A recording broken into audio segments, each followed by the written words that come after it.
Mr. Punchline again. Baby girl them K-Jones Vanti Dimu Arabaka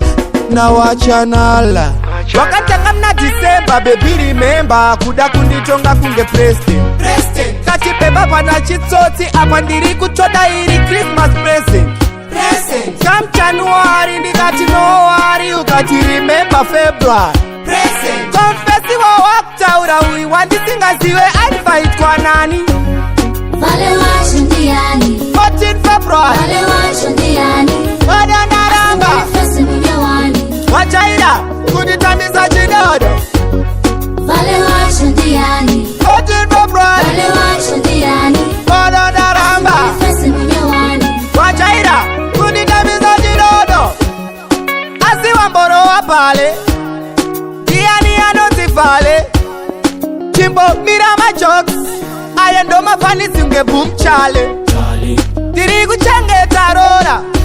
iwe woto ndiwonesa hora tiri busy chengeta madhora unoboziwa ere ndinotya nemadora vale washindiani 14 February vale washindiani wada naramba fesi mnyawani wachaira kunditambisa chidodo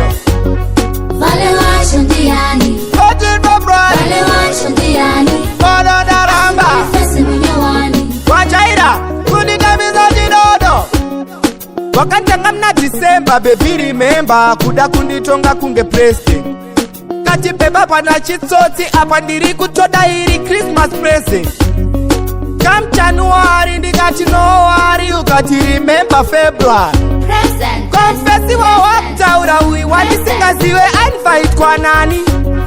vale washindiani 14 February vale washindiani wada naramba fesi mnyawani wachaira kunditambisa chidodo